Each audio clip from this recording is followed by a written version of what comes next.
अस्सलामुअलैकुम दोस्तों, क्या हाल चाल है। उम्मीद है आप सब खैरियत से होंगे। जॉब्स स्टेशन यूट्यूब चैनल में आपको वेलकम कहते हैं और आज हाजिर हुए हैं एक नई वीडियो के साथ। दोस्तों, जैसा कि आप सब जानते हैं कि लेक्चरर केमिस्ट्री और फिज़िक्स की जो सीट्स हैं वो रिसेंटली अनाउंस हुई हैं पंजाब पब्लिक सर्विस कमीशन के थ्रू, जो कि 2022 का एडवर्टाइजमेंट नंबर 14 है। और जितने भी लोग जिनकी ग्रेजुएशन फिज़िक्स और केमिस्ट्री के अंदर है, चाहे वो मेल हैं या फीमेल हैं, उनके लिए ये एक बहुत ही गोल्डन अपॉर्चुनिटी है। BPS 17 के अंदर सिलेक्शन के लिए Punjab public service commission through जो लेक्चरर केमिस्ट्री और फिज़िक्स की सीट्स अनाउंस हुई हैं, और ये मेल और फीमेल उनका सेपरेट कोटा है। मेल के लिए अलग सीट्स अनाउंस हुई हैं और फीमेल कोटा जो है वो सेपरेट है, यानी कि मेल और फीमेल जो है वो अपने अपने उसमें कोटा में compete करेंगे। उनकी सेपरेट सीट्स अनाउंस हुई हैं। और लेक्चरर केमिस्ट्री के अगर प्रीवियस केस की मैं बात करूं, जिसके अंदर अल्हम्दुलिल्लाह मेरी रिकमेंडेशन हुई है लेक्चरर केमिस्ट्री मेल के अंदर, तो काफ़ी ज़्यादा कैंडिडेट्स जो हैं उनकी रिक्वेस्ट आ रही थी कि प्रिपरेशन के हवाले से जो है वो हमें गाइड किया जाए। इस पर एक वीडियो पहले भी ऑलरेडी मैंने बनाई हुई है, लेकिन मैंने कहा कि दोबारा से थोड़ा डिटेल के अंदर इस मैटर को डिस्कस करते हैं, क्योंकि अब जो रिसेंटली सीट्स अनाउंस हुई हैं तो काफ़ी ज़्यादा लोग जो हैं उनकी क्यूरीज आ रही थी, तो वो सारे क्वेश्चन जो हैं वो आज की वीडियो में हम डिस्कस करेंगे। सबसे पहले हम एक दफ़ा एक नज़र डालते हैं इस एडवर्टाइजमेंट पर कि कितनी सीट्स अनाउंस हुई हैं पंजाब पब्लिक सर्विस कमीशन के थ्रू।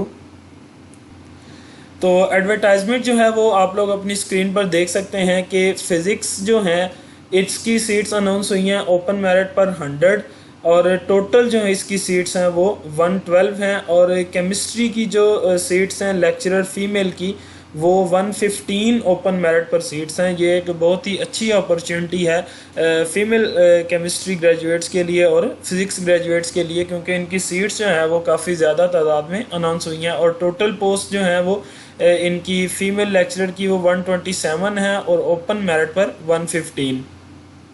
लेक्चरर मेल की अगर बात करें तो सीट्स थोड़ी कम हैं, लेकिन still there is an opportunity for everybody कि वो इसमें compete कर सकें। ज़्यादा से ज़्यादा अच्छी तैयारी करके वो ऊपर आ सकते हैं, अपने रिटन टेस्ट का स्कोर अच्छा करें और इसके साथ साथ जो है वो इंटरव्यू की तैयारी रखें। और फिज़िक्स की जो टोटल सीट्स हैं वो लेक्चरर फिज़िक्स मेल की वो 25 हैं, और जो लेक्चरर केमिस्ट्री की हैं मेल की सीट्स वो 33 हैं टोटल सीट्स, और ओपन मेरिट पर ये 29 सीट्स हैं। और इनके अगर हम पेपर की बात करें, और सबसे पहले अगर हम इनकी जो रिक्वायर्ड क्वालिफ़िकेशन है उसकी बात करें, तो आपकी मास्टर्स डिग्री होनी चाहिए, 16 ईयर एजुकेशन। काफ़ी लोग इसमें पूछ रहे थे कि ग्रेजुएशन चाहिए, बैचलर चाहिए, या कौन सी डिग्री इसके लिए चाहिए।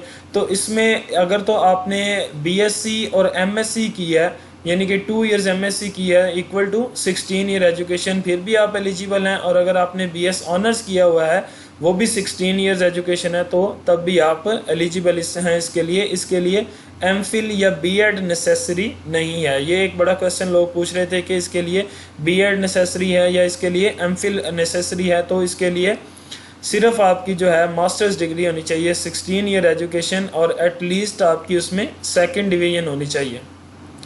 और अक्सर लोग अप्लाई करने से पहले ही या ड्यूरिंग प्रोसेस जो है वो परेशान रहते हैं कि हमारा जो एकेडमिक रिकॉर्ड है वो इतना अच्छा नहीं है, हमारे मार्क्स इतने अच्छे नहीं हैं। तो इस चीज़ से इतना ज़्यादा फ़र्क जो है वो नहीं पड़ेगा। आपके पास इक्वल अपॉर्चुनिटी है कि आप टेस्ट में और इंटरव्यू में अच्छा स्कोर करें और आप दूसरे लोगों से compete कर सकते हैं। ये PPSC आपको चांस ज़रूर देता है। सिर्फ आपके एकेडमिक मार्क्स की बेस पर आपकी वो आपका मेरिट जो है वो लो नहीं रहता। अगर आपका जो आप उनके क्राइटेरिया पर अगर पूरे उतरते हैं और रिटन टेस्ट में मार्क्स अच्छे होते हैं, तो आपकी सिलेक्शन जो है वो ज़रूर की जाती है। और इनकी अगर पोस्टिंग की बात करें तो ये पंजाब के अंदर किसी भी सिटी के अंदर, किसी भी पंजाब के कॉलेज के अंदर उनकी पोस्टिंग की जा सकती है। और सिलेबस की बात अगर करें तो इसमें 80% जो है वो आपका सब्जेक्ट रिलेटेड क्वेश्चंस होते हैं, और 20% जो है वो आपका जनरल नॉलेज का पोर्शन होता है, जिसके अंदर general ability, Pakistan studies, current affairs, geography, basic mathematics, English, Urdu और everyday science and basic computer studies, यानी कि दोनों पोर्शन जो है वो इक्वली पार्ट करते हैं। क्योंकि ज़्यादातर क्या होता है कि लेक्चरर की जो सीट्स हैं उनके अंदर लोग सब्जेक्ट पर फोकस करते हैं, जो कि सबका ही तकरीबन एक जैसा होता है, लेकिन जो जनरल नॉलेज पोर्शन है वो बड़ा इंपॉर्टेंट रोल प्ले करता है। मेरे केस में खासकर जो है वो जनरल नॉलेज ने बड़ा इंपॉर्टेंट रोल प्ले किया था, क्योंकि मैं जनरल जो टेस्ट थे पीपीएससी के वो अटैम्प्ट कर रहा था और उनकी तैयारी थी मेरी ज़्यादा। तो ये जो, क्योंकि मेरिट जो था इनका मेल का वो 40 पर ठहरा था। अक्सर यही होता है कि लेक्चरर के जितने भी सब्जेक्ट बेस्ड टेस्ट होते हैं वो ज़्यादातर 40 पे मेरिट रुकता है, स्पेशली जो साइंस सब्जेक्ट्स हैं उनके 40 to 50 यहाँ तक मेरिट रहता है, इससे ज़्यादा नहीं जाता। तो जनरल नॉलेज जो है उसका बड़ा एक मेजर रोल है इसके अंदर। तो स्टार्ट करते हैं आज की वीडियो, जिसके अंदर हम जो मेन फोकस है वो 80% जो क्वालिफिकेशन रिलेटेड क्वेश्चंस हैं उनके ऊपर करेंगे मेन फोकस। और अगर तो आप इस चैनल पर नए हैं और वीडियो को पहली दफ़ा देख रहे हैं तो चैनल को ज़रूर सब्सक्राइब करें, वीडियोस को लाइक करें, दोस्तों के साथ शेयर करें, ताकि जितने भी लोग इस टेस्ट के लिए अपेयर होने जा रहे हैं उन तक जो है वो ये वीडियो जो है वो पहुंच सके और उनके लिए फ़ायदेमंद हो। प्रिपरेशन गाइड्स जो हैं ये मैं आप लोगों के साथ डिस्कस करने जा रहा हूँ। सबसे पहले जो मोस्ट कैंडिडेट्स जो हैं वो क्वेश्चन कर रहे हैं हमसे कि पेपर कब कंडक्ट किया जाएगा। तो पीपीएससी का यूजुअली ये होता है कि इनका ये अनएक्सपेक्टेड रहते हैं, कभी जल्दी इनका स्टार्ट हो जाता है प्रोसेस, कभी इनका लेट हो जाता है ड्यू टू सर्टेन सर्कमस्टांसिस।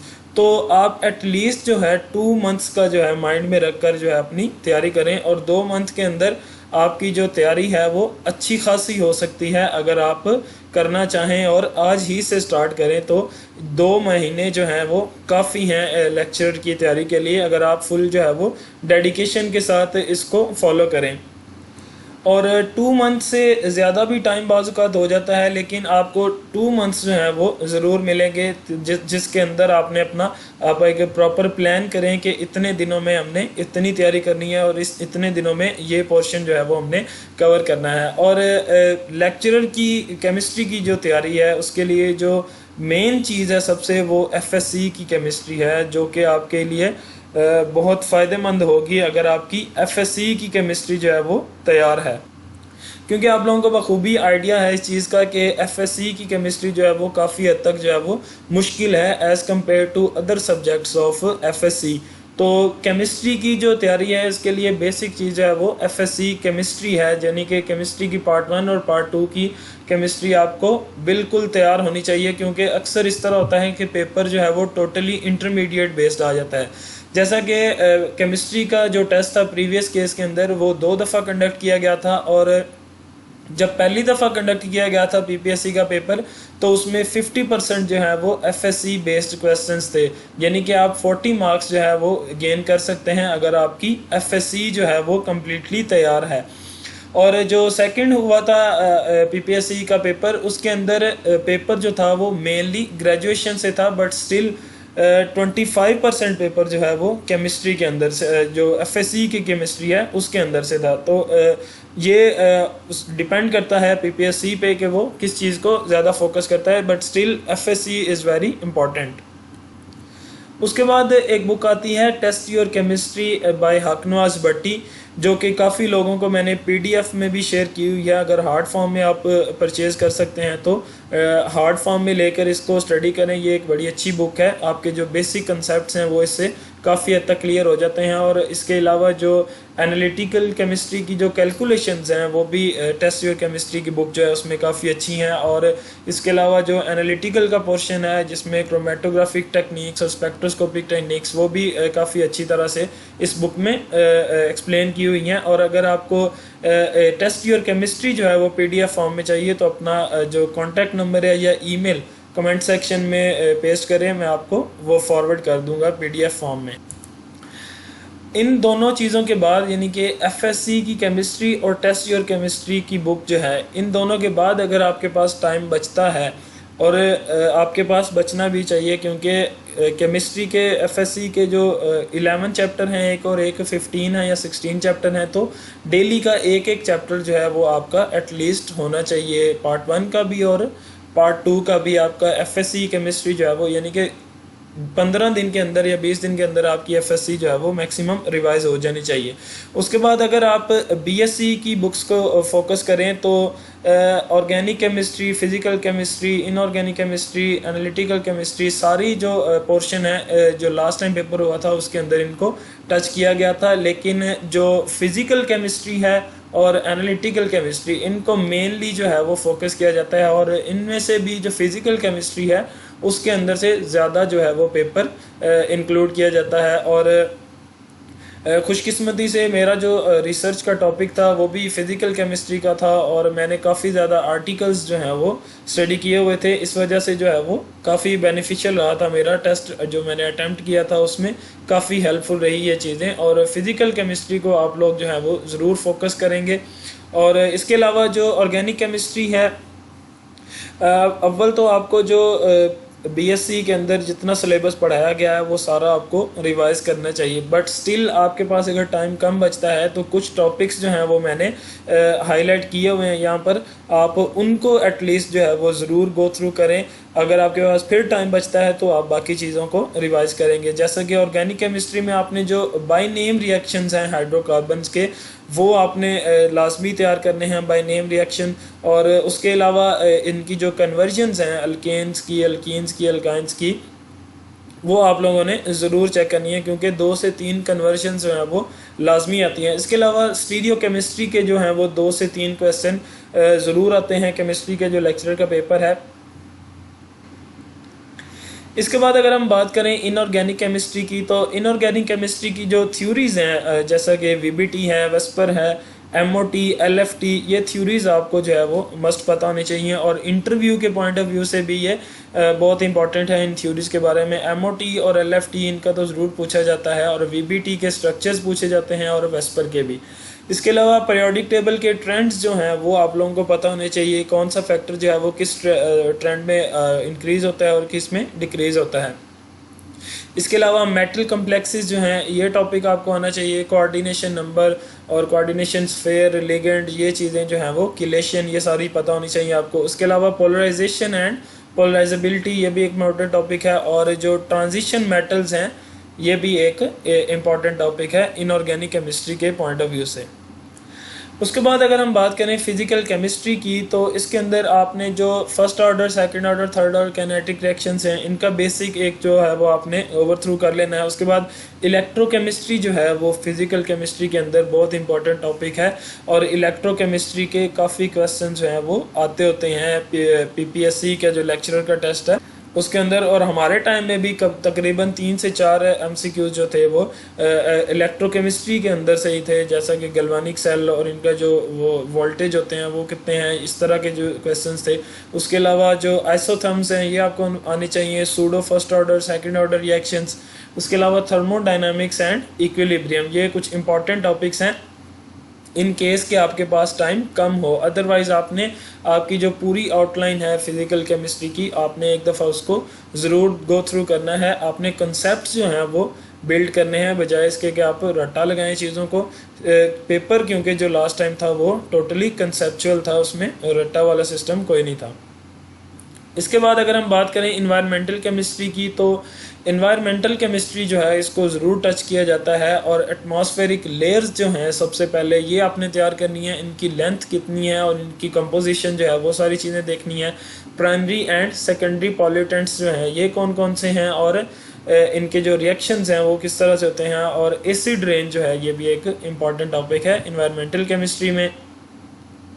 और एनालिटिकल केमिस्ट्री जो है इसकी अगर हम बात करें तो सबसे पहले इसमें आपने स्पेक्ट्रोस्कोपिक टेक्निक्स जो हैं उनको रिवाइज करना है, जिनके अंदर आईआर आ जाता है, UV visible, NMR, atomic and molecular spectroscopy. इसमें आगे फिर atomic emission and atomic absorption spectroscopy, HPLC, XRD, SEM TEM, thermal analysis, GC and GCMS, ये सारी चीज़ें जो हैं वो आप लोगों ने करनी है। उसके बाद क्रोमेटोग्राफिक टेक्निक्स हैं और उसकी आपने टाइप्स तैयार करनी है। और क्रोमेटोग्राफिक टेक्निक्स में जो आयन एक्सचेंज क्रोमेटोग्राफी है उसको आपने ज़रूर रिवाइज करना है, ये एक बड़ा इंपॉर्टेंट टॉपिक है। और सॉल्वेंट एक्सट्रैक्शन जो है ये भी आपने रिवाइज कर लेना है, इसका एक जो बेसिक सा कंसेप्ट है वो आपके पास होना चाहिए।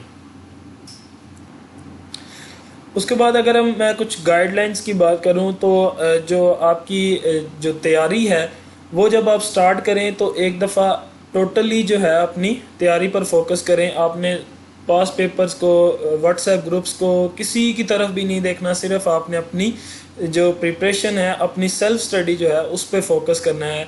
जब आपकी तैयारी कंप्लीट हो जाए, पेपर से 2 से 3 दिन पहले आपने क्या करना है, जो पास पेपर्स थे जितने भी, उनको सॉल्व करना है। ये गूगल से आपको इजीली मिल जाएंगे पास पेपर्स जो हैं। तो अगर आपके पास अगर आपको गूगल से नहीं मिलते तो आप कमेंट सेक्शन में जो है वो अपना जो नंबर है या ईमेल है वो पेस्ट कर दें, या मैं अपना कॉन्टैक्ट नंबर पेस्ट कर दूंगा, तो आप मुझसे ले लीजिएगा। जो पास पेपर्स हैं उनको आपने सॉल्व करना है सिर्फ पेपर से 1 वीक पहले या 2-3 दिन पहले। आपने चीज़ों को रश नहीं करना है, एक दफ़ा से ऐसे सारी चीज़ें हावी हो जाती हैं, वो नहीं करना। उसके बाद आपने क्या करना है कि डेली बेसिस पर जो है वो जनरल नॉलेज का कुछ ना कुछ पोर्शन जो है वो ज़रूर टच करें। इसके लिए जो बेस्ट जो वे है वो ये है कि आप पीपीएससी के पास पेपर्स जो हैं वो बाय इम्तियाज़ शाहिद जो बुक है एक बहुत बड़ी 200 पास पेपर है जिसके अंदर, वो वाली बुक ले लें और डेली कम से कम जो है वो 50 क्वेश्चन जो हैं वो आप उनको तैयार करें डेली बेसिस पर। जब केमिस्ट्री पढ़ कर आप थक जाएं तो बीच में आप जो है वो मिर्च मसाले के लिए 50 क्वेश्चन जो है वो इसके जनरल नॉलेज के कर लें। और ये बड़ा एक अच्छा तरीका है कि आप थोड़ा थोड़ा करके आप जो है वो अपना जनरल नॉलेज बिल्ड करें। और जनरल नॉलेज जो है इसकी आपको आगे भी जाके जो है वो फ़ायदा होगा, क्योंकि जो सब्जेक्ट बेस्ड सीटें आती हैं ये कम आती हैं, और जो जनरल नॉलेज बेस्ड सीटें हैं, जनरल नॉलेज का जिनका पेपर होता है वो ज़्यादा होती हैं। और अगर आपका जीके में इंटरेस्ट बिल्ड हो जाता है तो आपको जो दूसरी पोस्ट हैं, जनरल सीट्स जो हैं, उन पर भी जो पेपर है वो अटैम्प्ट करने में आसानी रहेगी। कुछ कॉमन एरर्स जो हैं, कुछ कॉमन जो मिस्टेक्स लोग जो हैं वो करते हैं पीपीएससी का पेपर जो है स्पेशली अटैम्प्ट करते हुए। एक तो लोग जो हैं वो पूरा पेपर अटैम्प्ट करते हैं, 100 क्वेश्चन जो हैं। क्यों भाई, जब पीपीएससी ने नेगेटिव मार्किंग रखी हुई है तो उसका कोई ना कोई जो है वो रोल तो होना चाहिए ना। तो टोटल पेपर जो है वो अटैम्प्ट नहीं करना चाहिए। आपको देख कर पेपर कितना आसान है या कितना मुश्किल है उस लिहाज से मोस्टली जो है वो, मतलब मैक्सिमम भी आप जाएं तो 80 क्वेश्चन जो है वो आपको अटैम्प्ट करने चाहिए। 75 to 80 जो है वो आपके क्वेश्चन होने चाहिए। सारा पेपर जो है वो बिल्कुल नहीं अटैम्प्ट करना चाहिए। ये मेरी सजेशन है, मैं आपको मतलब ये मेरा एक्सपीरियंस है, कह लें कि मैं आपको ये फोर्स नहीं कर रहा ये काम करने पर, लेकिन मेरा जो एक्सपीरियंस है वो होल पेपर जो है, कंप्लीट पेपर अटैम्प्ट नहीं करना चाहिए। आपको मार्जिनल रखना चाहिए इसको अटैम्प्ट करते हुए। उसके बाद काफ़ी लोग जो हैं वो जनरल नॉलेज का पोर्शन जो है वो उसको इग्नोर कर देते हैं, जो कि बहुत बड़ी मिस्टेक है, क्योंकि जनरल नॉलेज जो है इसका एक बड़ा अहम रोल है। क्योंकि अक्सर जो है वो पीपीएससी का जो मेरिट है वो 40 पर बनता है, 45 पर बनता है। तो 20 में से जो जनरल नॉलेज है इसका कंपैरेटिवली आसान होता है as compare to other papers of PPSC for general seats. तो जीके का पोर्शन अगर आप पास पेपर से ही तैयार कर लेते हैं तो 20 में से आप जो है वो 15 to 17 मार्क्स जो हैं वो इजीली गेन कर सकते हैं। तो ये एक बड़ी अच्छी चॉइस है कि आपका जीके पोर्शन जो है वो भी अच्छा होना चाहिए। और उसके अलावा जब पेपर मिलता है तो बहुत सारे लोग जो हैं वो हावी कर लेते हैं एकदम देखकर। तो इजी रहें, दिमाग को मतलब काम रखें, और जो क्वेश्चंस आते हैं उनको साथ साथ बबल जो है वो फिल करते जाएं। ये भी एक बहुत बड़ी मिस्टेक है कि आप जो है वो सर्कल साथ साथ फिल नहीं करते, और एंड पे जब फिल करने लगते हैं तो उसमें काफ़ी परेशानी होती है। एक तो बंदा टाइम ख़त्म हो रहा होता है और काफ़ी ज़्यादा मुश्किल होती है बबल्स को फिल करते हुए, कर के बंदा जो है वो उकता जाता है। तो जो क्वेश्चन आपको श्योर हो उसका साथ ही बबल जो है वो फिल कर लें, इसमें जो है वो कोई गलती की गुंजाइश नहीं रह जाती। और जब अब आप इनिशियल स्टेज पर हैं तो तैयारी जो है वो स्टार्ट कर रहे हैं, तो बहुत ज़्यादा जो है वो सोर्सेज से इंफॉर्मेशन ना कलेक्ट करें। हर बंदा जो है वो डिफरेंट वे से गाइड करेगा, तो आप सिर्फ सेल्फ स्टडी जो है उसको फोकस करें। माशाल्लाह 16 ईयर एजुकेशन के बाद मेरे ख्याल में किसी एकेडमी या किसी ट्यूटर की ज़रूरत नहीं रहती। बंदा खुद जो है वो इतनी इन्फॉर्मेशन गेन कर सकता है कि वो एक पेपर में अपीयर हो सके और उसकी तैयारी जो है वो कर सके। दोस्तों ये थी आज की वीडियो। आई होप कि आप लोगों को पसंद आई हो। वीडियो को लाइक करें, चैनल को सब्सक्राइब करें, दोस्तों के साथ शेयर करें, वीडियोज़ को देखते रहें। थैंक यू, अल्लाह हाफिज़।